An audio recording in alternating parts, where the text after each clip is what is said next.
It's Kevin Keatsman Uncanceled on 95.7 FM, KCMO Talk Radio. Good morning, Kansas City. Welcome to Uncanceled on KCMO Talk Radio 95.7 FM. I'm Kevin Keatsman on a cloudy Friday, heading toward a frigid weekend where apparently everybody in the world thinks the Los Angeles Chargers have no chance of playing here because it's going to be cold on Sunday. But I heard that last week about the Houston Texans.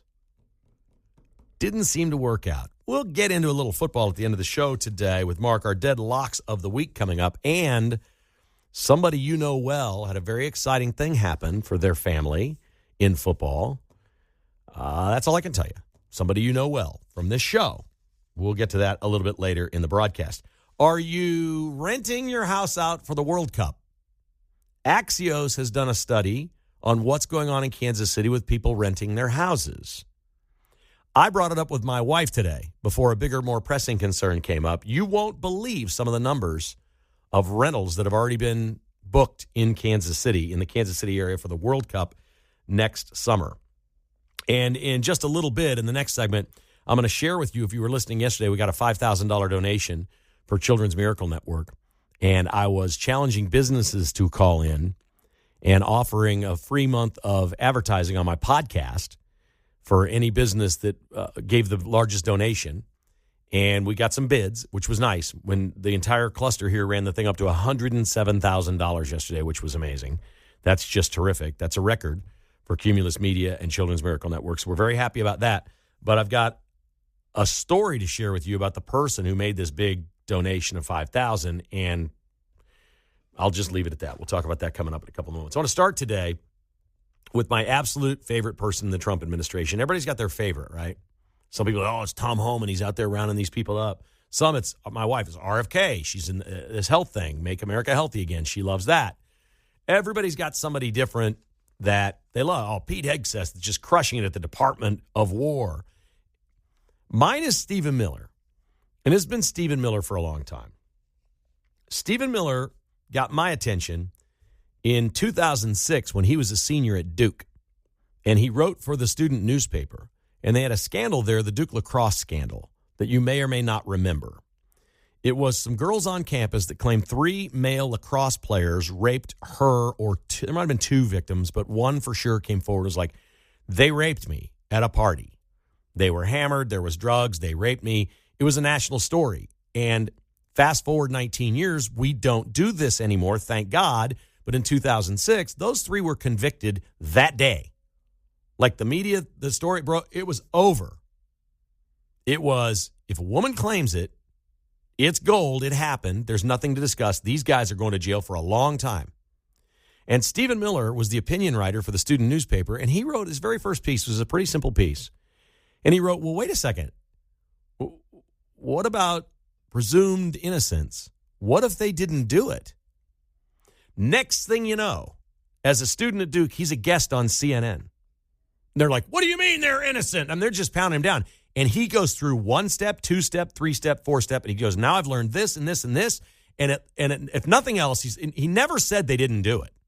He's like, wait a second. There's a whole lot of things that happened that night and a lot of other witnesses and people that were around that they weren't drunk, that this didn't happen, the whole deal. Well, it was the first ginormous American rape hoax. There have been dozens publicly, and people have lost a lot over this. Trevor Bauer still hasn't pitched in the big leagues. He was basically blackmailed by girlfriends who allowed him to do, he had a different sexual lifestyle. It was more rough than probably what most people do. And these women would do this, and then occasionally they'd have a bruise on their arm or around their neck or something like that. Then they'd go to the police and try to extort money out of him, which they did. And he started fighting back, and the lawsuits all proved he's completely innocent. Everything was consensual. He never did anything with anybody that they didn't want or whatever. Some of these women actually stole things from him in his house. They would steal watches and rings and things like that. It was one giant grift. So this is part of our society. I'm not saying it's the majority of incidents where a woman claims she's hurt. We must listen to all women. That's not my point. But Stephen Miller was the one guy who stood up as a college student and said, wait a second. This is the United States of America. These 3 boys aren't guilty yet. This is ridiculous. And he'd go on CNN, and the hosts wouldn't know what to do with him. Just like they don't know what to do with him today. Only today, he's really under their skin. It's not some little case at Duke that CNN didn't care about other than it was salacious. Now it's, well, he comes on now and he destroys every narrative we have. You cannot out-debate Stephen Miller. It cannot be done. Some on the left call him Trump's brain. That's an insult to Trump more than anything else, but that's what they call him, Trump's brain. And Trump listens to Stephen Miller. And Stephen Miller is right. He's almost always right. So here's what happens. He gets on the Hannity show. Hannity says, man, we love to have Stephen Miller on. There's a ratings gold. All we got to do is promote he's coming on. It's always the highest rated segment. We put it on social media. It gets the most views, the most clips. I'm not the only person that has a man crush on Stephen Miller, the senior advisor to the president. So they're talking about this, and then Hannity says, I understand you've been banned from CNN. And Miller said, yeah, I'd concur with that. I don't know if there's an official actual ban, but he has not been on in over 2 months since he went on and just undressed one of their commentators and destroyed them in a clip that went so viral it did damage to CNN. Because it is not hard to stump those people and leave them speechless, and Stephen Miller did this. So Miller went on to say, quote, over the last few days, our brilliant White House communication shop reached out to CNN, which, of course, is running one fake news hit piece after another. They said, Stephen Miller would like to come on your network to rebut any of the lies you're saying about him. And they asked, well, what show? The White House responded, Stephen Miller will do any show, anytime, with any host. They said, what? Well, what's the topic? The White House said to Miller's producers at CNN that were trying to keep from booking him, Stephen's available to discuss any topic with any host anytime. As far as you're concerned, Stephen Miller has zero scheduling conflicts with CNN at all. He will make himself available from the first hour of the air to the last hour of the day on any subject of your choosing. We will not take him, period, for any show or any topic, Miller alleges. They won't have me on. We've told him anything, anytime, anywhere, they won't have me on. Following the exchange, the network CNN makes a statement and says, quote, members of the administration, including Stephen Miller, are welcome to come on our air. As a news organization, we make editorial decisions about the stories we cover and when, and that depends on news priorities of the day. We look forward to having Stephen on again in the future as news warrants. So CNN's debate against Stephen Miller saying he's banned is for over 2 months. There has not been one news story, one day in any news cycle where anything ever came up that it was relevant to have Stephen Miller on. When he has plainly said any topic, they should take him up on this. They should, and I dare them, say, oh, we're going to have you on to talk about immigration, then don't ask an immigration question. Or ask the first one and go on to something you think he's not prepared for. Try to stump the man. I dare you, CNN. You can't do it. He can talk for any cabinet member or any branch of the government and has the answer. Now, he'd be a terrible politician. He doesn't always come off as likable. He doesn't look like a politician. You want to talk about somebody who'd be an incredible president? Holy smokes. Can you imagine if Stephen Miller ever got behind the Resolute desk? What kind of fun would it'd just be one 24-hour-a-day party for conservatives in America. This guy has it, and if they want to call him Trump's brain, that's fine. He has essentially been banned from CNN. But you need to know this about those people in the media. This is how it works. It's always this way. It's the same thing. Like I could call Mayor Lucas's office and say he can come on and talk about whatever he wants. He could turn it into an infomercial. Would he like to come on? And it probably wouldn't happen under any circumstance, any time. But he doesn't. I think with mine, I don't know, somehow maybe it's a little more personal or something. I don't know. I've mentioned many times my daughter thinks we'd actually be friends. I think we probably would be. And that's fine. But there have been all kinds of people in my career that would never, ever go on with me. And I had people who had a final appearance on with me and would never come back on. That's different. This is the opposite. I get asked to do shows around the country. So does Pete. It's one of the things that local radio stations do. We have people that we know. They say, hey, can you come on to talk about the Chiefs and some other stuff? And I've asked people to do that. They go, well, yeah, but what other stuff? I'm like, I don't know. We'll figure it out that day. I've never once ever asked anybody what they're going to ask me in an interview. If I don't know something, I'm just very comfortable saying, I don't know. No, that's not my, don't ask me about the law. I don't know what that law says. I'm not a constitutional scholar. Sorry, I don't know. I'll give you an opinion on something, but I can't tell you something is fact. And, you know, I come on with Pete every week. We never talk about what we're going to talk about. It got a little fun today and silly, which is great. It should be. It's the end of his week. We should lighten things up for Pete in his last hour. But It's incredible that CNN has a news organization, and they've said, we can't have Stephen Miller on because when he comes on, it does harm to our network. He makes their hosts look bad. It goes viral. Millions of people see it, and that is why I have a man crush on this guy. He is absolutely my first favorite person in the entire administration. Maybe you're the same way. Maybe you're not. A lot of people look at him and go, he's not for me. Oh, he's for me. 913-408-7957. Never prouder of anyone in any administration than Stephen Miller for being too good in an interview to be on CNN. Uncanceled continues next. Welcome back to Uncanceled. Great to have you with us on this Friday. Still ahead, our dead stone cold lock of the week. We're 3 games over 500. I've actually had a couple wins here recently to pitch in or at least keep us where we are. Mark's been on a bit of a heater, which is a good thing in that parlance. And we're also going to talk about the big donor we had yesterday on the show. I got a chance to speak with him on the phone yesterday. I'm not going to divulge all. You're going to want to hear this. It's pretty cool. But we take your phone calls right now on the topic of the day right so far is Stephen Miller banned from CNN. 913-408-7957. If you'd like to comment, here is Stephen in KCK. Stephen, good morning. How far do you live from 87th and Antioch? Pretty far. Really? Is there something? Is there an event or something? Well, I'm just wondering how long it would take you to drive there. Oh, okay. I admire Stephen Miller. Well, wait, you haven't answered my question. How long would it take you to drive to 87th and Antioch? Oh, okay. How long would it take to drive? Yeah. I would say 20, 25 minutes. And you couldn't come to our event the other night at Beck's place. Oh, I know. I heard that thing I heard you promoting that thing, and I knew someone was going to tell me to show up at one of those things. I'm gonna. My friend Tony showed up, and he said, of all people to not be here, he said he's been listening to your phone calls for 20, 25 years, all the way back to my sports show. He said of all the people to take airtime and he thinks you're the greatest caller ever and blab away. Oh. He's not here entertaining us tonight. He wanted you to come put on a show. Oh, you tell Tony. I was listening to that ad and I thought about coming. I heard that ad and I go, man, that's something I should do. So I'm going to do one of these events. I'll if I have to, I'll take the bus. I'll take the toy train. I'll take the toy train if I have to.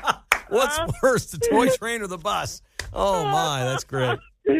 Well, I love Stephen Miller just because I think I wanted to go on one of those nighttime CNN table shows. Just so he can blow him away. I think he's the idea man. I think him and JD. We were talking the other day about what they were going to do before they started seizing oil tankers in the Caribbean. And telling Colombia that they're going to do it to them too. These terrorist oil tankers that are labeled under French Guiana, and they just took them, and we took the oil. So I think he's a great brainstormer. That just completely took the momentum out of all their plans. They were going to have all this debate about health care and health insurance, about we're going to put the Republicans on trial for taking away everybody's health care, and then we just start confiscating oil tankers, and all that left the news. He's the best. He said I played a clip on my podcast a couple of days ago. He said in a recent interview, he said, we went 50 years from 1920 essentially to 1970 with negative net immigration. Okay? Yeah. Everybody poured in here, and then we had to stop it. It was like we got too many people coming in too fast, and we stopped it. We had laws on the books, and we stopped it. It was negative net migration. In that 50 years, he said the creation of the traditional American nuclear family began, and our population doubled. With no immigration, people got married, went to church, had lots of children, developed an American culture all into itself, spoke English, were largely Christian, and all those things. And he said, we can easily look back at the history of our country and say those were our greatest days. Why don't we replicate that? And it's not some sort of white nationalism thing, because we're not really a white country anymore. We're white majority, but we're not we've got so many different people living here. But if you're an American citizen and we close off immigration and our citizens start having children, they will grow up as Americans. They're not growing up in Somalia and coming over here and trying to create little Somalia in Minneapolis. That was his larger point. I had no idea that we shut off immigration for almost 50 years, and during that time, our population doubled. Did you know that? This guy knows everything. No. And that's a great point that you want assimilation. You want That's right. That's what you want. You don't want people in their own enclaves running it like a gang. No. Like what we've got. You want American citizens to marry and have American citizen children, and you want to take the select few from around the world that can really bring something to your country. Yeah. Like I always use Salvador Perez as the example. I mean, we're maybe going to war with Venezuela. That's where he's from. Well, no kidding. He's a good baseball player. So he got out of there, got here, became a citizen, speaks English, and is a great American who's contributed a lot to this country. That's the kind of person you want. What's so brilliant is that we're putting Venezuela on its knees without even going to war. Right. We're just going to sit there. We're just going to sit there and legally confiscate all of their monetary way to survive. I mean, it's fantastic. So I think a lot of people don't understand how this oil thing worked. I read a story on this the other day, Stephen. These ships, these tankers, are basically run by companies that they sail under a false flag. They say they're from a different country. They're taking money from Russia, Iran, China, Venezuela. They're running this oil. They know what they're doing is illegal. We've now taken one ship. If Trump takes one more, it is estimated that 60% of the oil coming and going from Venezuela will end because these companies will not want to do the work. They'll see it as too risky and too dangerous. Not only are they going to lose their product, they're going to lose their ship.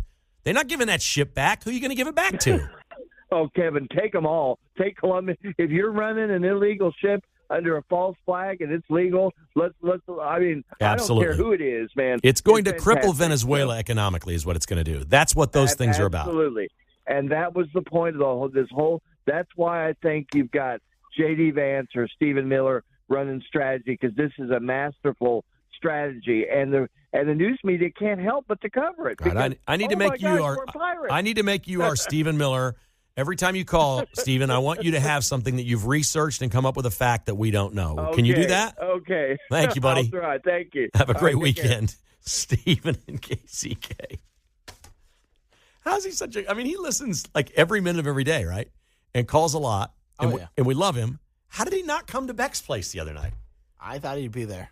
I mean, Stephen, it's disappointing. We had a great turnout. That was a wonderful event. So many of you came. Our friend Johnny Walker came by. You guys know Johnny Walker, right? He makes desserts for us all. He brought one for me and one for Pete. And I took it home, and I wasn't sure Miss Jessica was going to eat it, and she ate it. And, we still have some of it. She loved it so much, it's going to get eaten at our house. Or I was going to bring it in here and let you guys chow down on it. He's really something else, man. That dude drives 65 miles to come to Remotes. It'd be farther if he came to the radio station. He's been here, right? Yep. Really, really, really great listeners and a wonderful event. Today's the day at Beck's Place. If you go to sweetdeals.com, you can buy $50 gift cards for $25. Today only. Sweetdeals.com. They're nice folks. It's just a husband and wife that own the place. A great little neighborhood joint at 87th and Antioch. Go to sweetdeals.com and help out our friends at Beck's Place. KCMO Talk Radio is live right now with Uncanceled. We're back with more right after the news. So thank you to everyone who participated yesterday in the Children's Miracle Network Radiothon and the donations you made. We toppled $107,000 yesterday at Cumulus Media in Kansas City. Well done. The people that put this on every year and do all this unbelievable work are the real heroes, but well done, Kansas City. We had a challenge on the show yesterday. My business made a donation, and then I challenged other businesses to call in and make a donation. I said the business that donates the most, I'll give a free month of advertising to on my podcast. And so I hope that would work. And we got a caller who's, I think, made big donations before. I don't think he specifically did this for me.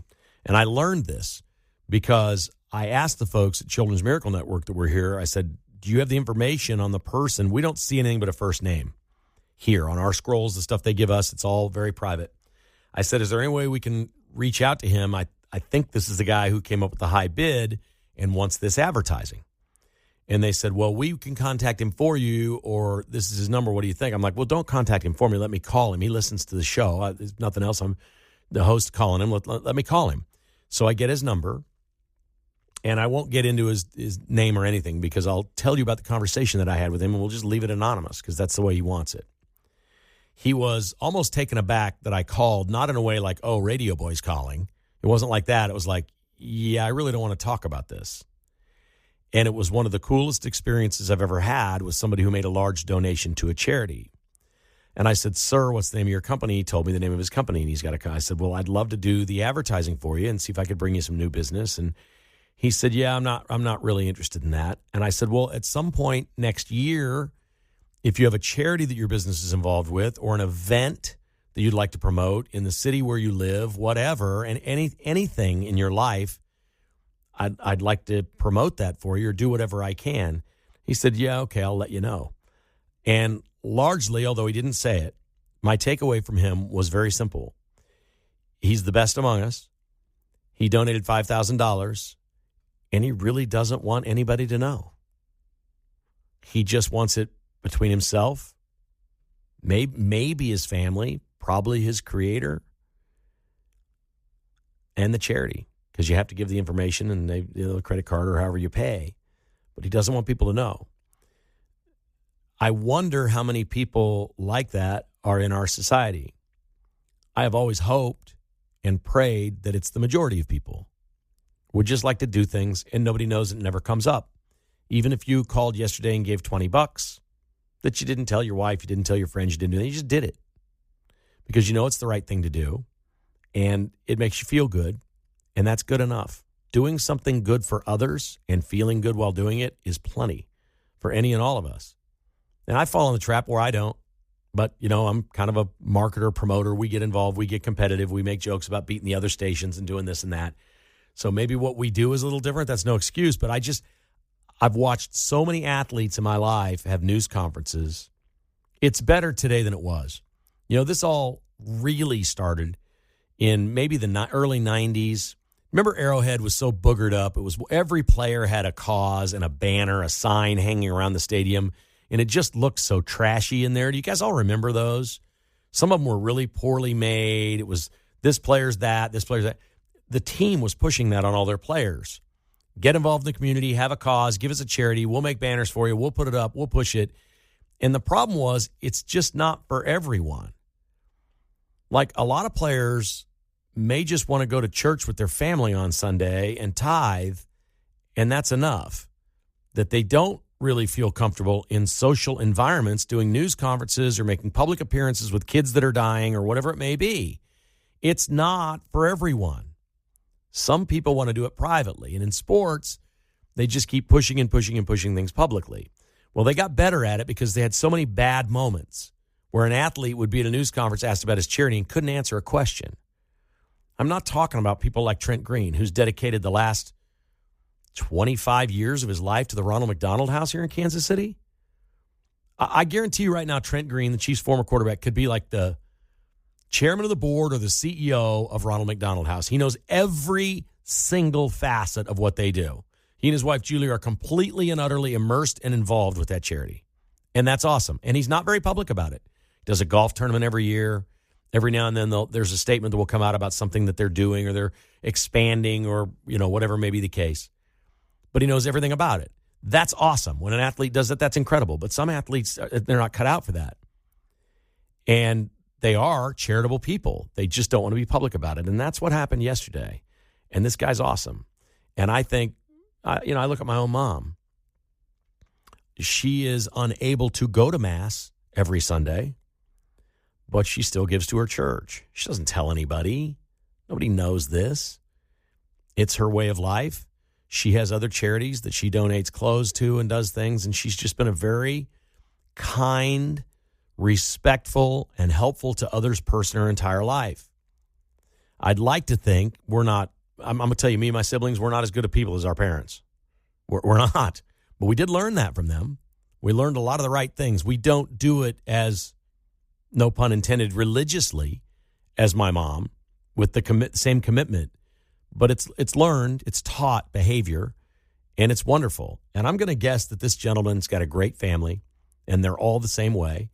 And I think if he's donating $5,000, he's probably in a position where he can donate $5,000. And, we don't judge on whether it hurts you or how much it was or whether you've got this or that. We don't care. Somebody could have called up yesterday and given $5, and it's all great. But I just love the fact that I called someone yesterday, and he really just didn't want to talk to me. It was not rude. I don't want to mischaracterize any of this. It was like, yeah, this isn't my thing. No thanks. I just wanted to give the donation, not interested in the advertising. I just wanted everybody to know that there are great people out there that all they want to do is donate, be anonymous, and do good things for other people. And that fills my heart, man. I don't mean to, overplay it, but I'm going to guess a lot of people that listen to KCMO Talk Radio that made donations yesterday don't want anybody to know. Didn't tell anybody. They just did it and don't care that anybody knows, and I think that's awesome. That's really cool. All right, starting on the topic of money, we'll go the other way. Let's do a 180 here on money. This isn't donating. This is collecting. Axios has done a piece on Airbnbs in Kansas City. This is where you rent your home out for vacationers. And apparently, the word on the street around Kansas City, I don't know, do you know all four? The Netherlands is the one that's buying up the houses right now. What are the other countries that are coming? At some point, Argentina for sure, or maybe Argentina. Argentina for sure, I think. Is that right, Mark? We got Argentina coming. Yeah. They're playing their first game here. All right. And the Netherlands is coming, right? Yep. That's in June. Folks in the Netherlands are gobbling up houses. I don't think they think much of hotels, folks. Listen to this. Grandview in 2025, in the month of June, had one Airbnb booking. One house, one time in Grandview. That's not unusual. It's not a tourist town. It's not the Lake of the Ozarks. Well, Grandview's pretty close proximity to the stadium. A lot of homes are there. And that week of the Netherlands match, 180 houses are already rented. This was announced Saturday. So the story's a day old. So in 5 days, 180 houses were rented in Grandview for the Netherlands match of the World Cup. Blue Springs Airbnb rentals that month next year up 3,640%. And get this, a home in the Northland has been rented out to a family from the Netherlands for $20,000 a night. A night. Now, I'm going to guess this is at like the National, maybe in Parkville. Some really sweet golf course home. Maybe it's some dude in the Netherlands like, I don't get to play that much golf, but boy, it's going to be nice and warm in Kansas City. This course looks great. Tom Watson designed it, which is a big deal. Everybody knows Tom Watson. Let's rent this thing. Let's play some golf. Let's go to the World Cup. It's close to the airport. It's perfect, right? Maybe it's a dignitary. Maybe they're going to have their home base here. Could be. And there are houses big enough there that could sleep like 20, pretty easily. So maybe it's one of those things where they're all paying $1,000 a night for their $20,000 a night. There's no way to know, but this is happening. So I say to Jessica this morning, I said, Jessica, you know what would be really easy to do next year? We could disappear for a couple weeks. We can leave town. What do you think? So we're in West Lenexa. We're not that far from basically 87th Street and 435. So you can zip down to the practice facilities where Sporting's practice area and stuff is in like 15 minutes or less. It's also a straight shot around 435 from the airport that's not too far. We like our location. We like where we live. We've got a 4-year-old home that we built 4 years ago. I'm like, Jessica, why wouldn't we just put the dumbest price you ever saw on a house? We can build up the site and say close to the training facility, golf course area, golf courses nearby. Not far from Arrowhead, really, even. Not far from the freeway that gets you to Arrowhead. We're close to 435 and you're around. I don't know what kind of price I'd put on it that she'd say yes. She hates the idea of renting anything. But what if I put a stupid price on there? Would somebody from the Netherlands maybe do it? Oh, yeah. Is that what's happening? Yeah, in that time frame, you could Airbnb your house or whatever you want to do for a large amount of money, for sure. We could go on a 2-week cruise 6 months early. Go visit the grandbaby for just a couple disappear. weeks. That's a great idea. It is 115 in Phoenix, the end of June. Oh, that's hot, yeah. That's the only time of year I've never visited my parents. That's right. I've gone in the spring, fall, and winter. Actually, probably where we'd go because I wouldn't want to take vacation. We could work from there. We can do the radio show and the podcast from there. But it's crazy. A house in the Northland, $20,000 a night. I mean, think about if you could rent your house over, there's 4 weeks of this, right?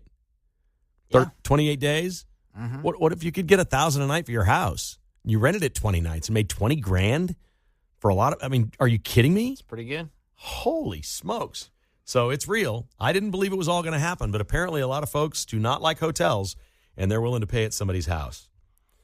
There's this story. I don't know where to file this story exactly. This is crazy. It's been 6 years since the Notre Dame Cathedral in Paris burned. It seems like it was about a year and a half ago. It was before COVID. Amazing. The cathedral burned. They've rebuilt it, and they're now in the stage of redoing the artwork. So they've done most of the construction and all the things that were necessary, and they're in the project, which is a very important project there, of stained glass windows. Very big deal for the Cathedral of Notre Dame in Paris. They have hired an artist named Claire Tabouret. Claire Tabouret is famous for something called a piece of artwork called Little Girl Smothered in Makeup. I don't know. Artists. I don't know. So she's working with another partner, and a lot of this work is done, and it's getting panned. It's not getting good reviews. It's like it doesn't have any feel to it, like this person doesn't get it. It's about the covenant and some of these other things. It's like it's not. Turns out they hired an atheist to do this. Now, we sing things go wrong in America. We're like, how'd you hire those people? How'd you not vet them? How did you not know this? How did the Cathedral of Notre Dame hire an atheist to do the artwork? That is astounding to me, but it's happening. And now people are finding out about it, and they may be losing all that money and redoing all the stained glass over. We'll see. It's going to be up to the French. I mean, they're going to have to decide on their own whether that's what they want to do or not. But an atheist, what a nice touch. Let's bring this atheist in to do the stained glass windows here at the Cathedral of Notre Dame. Mark, that must touch a nerve with you. I don't mind it. Really? I don't mind it. Do tell. I don't know. Art is art. Okay. In the house of worship? Yeah, that's true. I kind of think of it as like a tourist attraction, but it is you're right. This is a temple, man. That's true. This is like the place. And that is the honor of any artist of a lifetime to be able to do that work. And you probably just shouldn't be telling people you don't believe. It's just art to you. It's just people and depictions of things in a book. And it means nothing to me. That's not I'm sorry. I don't think that's a good look at all, man. I don't think that's true. That's I've reconsidered. You've reconsidered. Okay. I've reconsidered right now. Maybe I didn't have your attention long enough. Sometimes I would be the same way. This is no knock on Mark or anybody that produces a show or runs a board or whatever. There are times when you just drift. You have to. The phone's ringing. Things are happening. You're looking at things for the next segment. Sometimes the commercials aren't loaded right. There's all kinds of things going on there. I'm going to give Mark a complete pass. And you will too, because that's the mood we're in on a Friday. That's what we're doing today. He's reconsidered. He's not reconsidering his parlay, which is going down in flames this week, but we're going to give him a chance to come up with a lock of the week. We'll do that and more next on KCMO. We had breaking news last hour when Mayor Lucas was on. He let us all know, who knew, that many of our holidays this time of year and holiday traditions are religious in nature. And he respects that, although we're not going to have religious things up at City Hall. Joy Reid came out this week, the former CNN anchor, and she said that Jingle Bells is racist. Not the words, not the music, not today, but when it was first written, white people used to sing it and mock black people while they were doing it. So it's forever known as racist. Mark has viewed the artwork at the Notre Dame Cathedral, and I think he has done a complete 180. What do you got, Mark? Looks a little too modern for my taste, but... Doesn't it look cold and impersonal? Yeah, I don't know, it's bright. One of the windows, every person has their back turned. You can't see the people. Yeah. I don't get it. I don't know. It doesn't look like it looked when I saw. Trump needs to take a look at it. He gave a lot of money to the refurbishing of that place, rebuilding it. He needs to take a look. Get this right. Not from the atheist. Did you see the news? Stan Weber, my fill-in host from time to time when I'm gone. Many of you know from being on here, our football expert. His son Stanton has been hired at Kansas State as the special teams coordinator. I heard that. One of my friends texted me that. Now I'll give you the inside story. It was the first call Colin Klein made. Yeah. They've been best men at each other's weddings. And Stanton has been he finished in the top 5 of coaches under 35 in America and was one of the 5 coaches up for the Special Teams Coach of the Year award last year at Toledo. So he's obviously really good at what he does. I've got a text thread with 3 other K-State buddies. Between the 4 of us, I said, Stanton Weber has more degrees at K-State than the 4 of us combined. It's true. He's got 3 different degrees from K-State. And one of my buddies, the friend I can't say his name on the radio, actually finished and got his degree from Nebraska. He came up like 8 hours short and took some classes or something at Nebraska. So we always tease him that he's a Husker guy. It's pretty funny. Congratulations, Stan and Stanton. It's great for their family because their son, who's married, has moved back basically home. They're going to get to see him a lot more. Did you see this? Trump wants to do no tax on gambling winnings. Let's go. There you go. No tax on gambling winnings. Now, that applies to everything. So I assume it means if you won Powerball, you don't have to pay that 38% or highest tax bracket or whatever on this thing. That'd be fun. What's the most you ever won, Mark? I won about $1,000 on a Chiefs Super Bowl. I guess it's between me and my wife. We both won $600 each. Yeah. Oh, okay. A bunch of different bets or one parlay? Just one. Okay. We picked the Chiefs before the season to win the Super Bowl. Oh, outstanding. So, yeah, we both got $600 on that. That doesn't hit the threshold, but if you go to the casino some night and hit like a jackpot for $3,000 on the machine or something, they come to you and make you fill out a tax form. Oh, yeah. They'll get you, but Trump wants to get rid of that, which is awesome. Now our dead stone cold locks of the week. Here we go. We're 3 games over 500 for the season. What do you got? I was going back and forth between college and pro, but I think I got to go with the Chargers plus 5.5. Okay. I thought you were going Army-Navy. I was going to. I like Navy minus 6.5, but I'm going to go Chargers plus 5.5.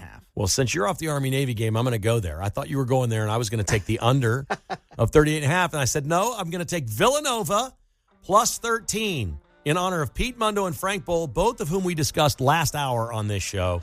So I'm sticking with Villanova. I've made the change. They're in a playoff game, Division II, right, or what we used to call 1AA, against Tarleton State. Villanova's got to hang within 13 of Tarleton State. They got. I like them outright. Let's go. All right. So Chiefs can win by 4, and everybody's happy. And Villanova, those guys wouldn't be happy if they lost, but they get 13 points. Our deadlocks of the week, the Vince Show coming up next. Have a great weekend, everybody.